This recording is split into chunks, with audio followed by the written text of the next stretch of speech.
Donc aujourd'hui, tu as lâché le matériel en quelque sorte. Ouais. Le matériel, on l'a mis de côté. Aujourd'hui, tu t'es trouvé, tu sais qui tu es, tu sais ce que tu vaux. Tu as fait tes preuves aussi. Aujourd'hui, il n'y a personne qui a quelque chose à redire sur toi. Mais il y a quelque chose qui m'interpellait encore. Est-ce que tu penses qu'on a encore besoin d'autrui? Arrivé à ton stade, à ton niveau intellectuel, est-ce que tu penses qu'on a toujours besoin d'autrui pour avancer? Moi, je pense que nous sommes nés pour vivre ensemble, D'accord. en communauté. Je ne me vois pas vivre seule du tout, bien que j'ai appris à vivre seule. Aujourd'hui, je suis seule, je suis heureuse seule. C'est-à-dire, je peux être heureuse sans mari, je peux être heureuse sans enfant, je peux être heureuse sans famille, sans amis. Parce que mon bonheur, il est à l'intérieur de moi, c'est un ressenti. Mais je sais, j'ai cette conviction que nous avons été créés pour vivre en communauté. Ça, c'est sûr. Et donc, si je décide de vivre en communauté et ne pas m'isoler, c'est que j'ai besoin de vivre avec les autres et de comprendre les autres et d'aimer les autres et d'apprendre à les aimer sans condition. Parce que je ne peux pas changer les autres. Et donc, je vais apprendre à vivre avec les autres, même s'ils sont différents, même s'ils ne correspondent pas à mes valeurs, à qui je suis, etc. Donc aujourd'hui, j'ai des amis, donc j'ai ma famille, mes parents, mes frères et sœurs, j'ai mes enfants, j'ai mes amis, j'ai plusieurs groupes d'amis et ils sont tellement différents, j'ai tellement d'amour à leur donner et voilà, je ne cherche pas à changer les autres. Au contraire, je suis devenue un diffuseur d'amour. Mais ça, j'en doute pas. Oui. De toute façon, ça se transmet, Voilà, on va dire. Là où l'univers me pose, je fleuris et je diffuse l'amour. Mais ça se voit de toute façon. J'ai besoin, ta question, j'ai besoin des autres pour vivre. Tu sais, ma question était plus basée, est-ce qu'on a besoin de l'autre pour la réalisation de soi? Bien sûr. C'est-à-dire, ce qui m'intéressait plus de savoir, c'est selon toi, par exemple, pour être coach, pour faire tout ce que tu as fait, tu as besoin de personne. Tu as besoin que de toi-même et de ta force. Il n'y a personne qui t'a poussé. On t'a cassé, on t'a dit non, c'est pas bien, ne fais pas ça. On t'a quand même essayé de dérouter ton chemin. Et c'est pourtant toi qui a eu cette détermination de pouvoir aller jusqu'au bout. Donc c'était plus par rapport à ça que je voulais savoir. Okay. On a besoin des autres, c'est sûr. Oui. Si tu t'isoles, c'est fini. Ouais. Ce que je voulais dire, c'est que c'est justement, je voulais faire passer un message aux auditrices que la peur ne doit plus les dominer. À travers ton histoire et à travers tout ce que tu viens de dire, c'est le message que tu as fait passer, c'est que la peur ne doit plus leur dominer. Si vous avez un objectif, vous avez une envie, une chose à réaliser, il faut foncer. Même s'il y a un qui va te dire non, ne fais pas ça, non, ne fais pas ci, tu dois écouter que toi-même. Oui, il faut prendre conseil. Mais toujours le dernier mot doit venir de toi. Bien sûr. C'est ça en fait Toujours que... me dire qu'est-ce que je veux. Peu importe ce que vont me conseiller mes parents ou ma famille, mais moi, qu'est-ce que je veux? Qui je suis et ce que je veux. Qu'est-ce que je veux faire de ma vie? C'est pas vraiment ce que veulent mes parents que je fasse de ma vie. C'est différent.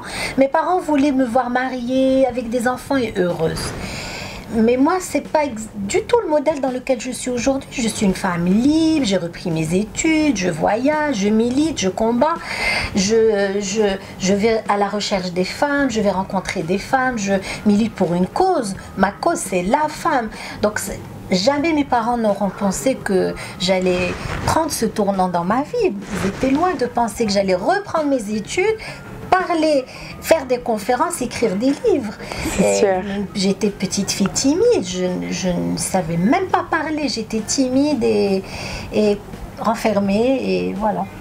Donc, ouais, Madjira, on a parlé de la peur, on a parlé de l'audace, on a parlé de la prise de conscience, on a parlé de tellement de choses, mais je pense qu'on a oublié un petit point. C'est un sujet, c'est l'amour. Oui.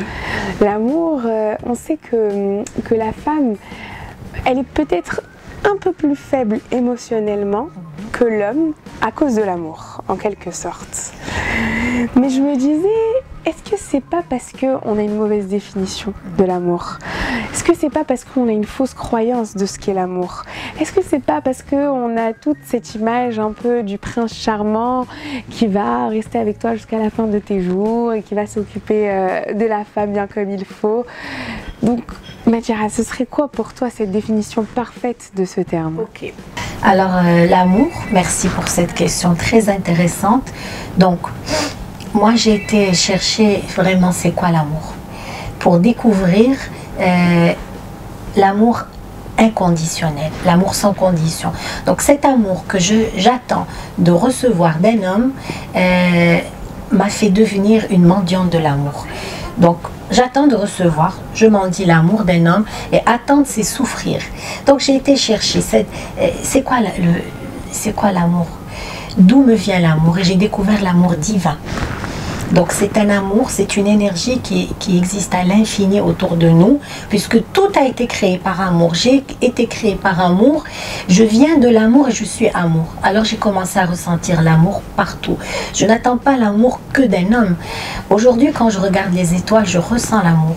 Quand je vois un ciel étoilé, je ressens l'amour. Quand je suis face à l'océan, je ressens l'amour. Quand je suis dans un champ de fleurs, la nature, les arbres, la terre, le sable, les pierres, aujourd'hui, tout me donne de l'amour. Donc je ne cherche plus l'amour que chez l'homme.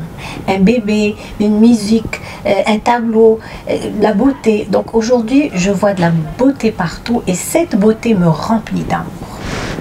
Ben, par ces belles paroles, moi, j'ai rien à rajouter. Madjira, tu nous as donné une interview à ton image, remplie d'amour, remplie de bonnes résolutions, de bonnes questions et surtout d'énergie positive. Et je pense que nos auditrices vont beaucoup apprécier cette interview et ce moment de partage entre toi et moi. J'invite aussi nos auditrices à lire tes livres. Donc ici on a ton premier roman, Lumière de femme, où vous retrouverez l'histoire de Madjira entièrement. Et celui-ci, donc je te laisse le décrire toi-même, je sais que c'est ton petit bébé. Alors écrit Vie, élève-toi. C'est mon deuxième roman, donc ils sont sortis tous les deux en France. Et là, je raconte le chemin de ma vie. Le chemin de ma vie. Voilà, un chemin douloureux et qu'est-ce qui m'a aidé à m'en sortir? C'est-à-dire la PNL, la méditation sur le silence du cœur et le Theta Healing, comment travailler sur mes peurs inconscientes et comment les libérer. Et là, je raconte le chemin de ma paix intérieure. Qu'est-ce qui m'a aidé à retrouver ma paix intérieure à travers 3 étapes. La première étape, c'est comment guérir mon enfant intérieur. La deuxième étape, c'est comment me sentir comme les autres, ni en dessous, ni au-dessus des autres. Et la troisième étape, comment aller vers Dieu, par amour et pas par peur. On dit bye bye à tout le monde. Bye bye. Et on va se voir prochainement avec Madjira pour de prochaines capsules. Il y a beaucoup de surprises et de toute façon, j'ai un océan de surprises. Merci, Jennifer. Voilà.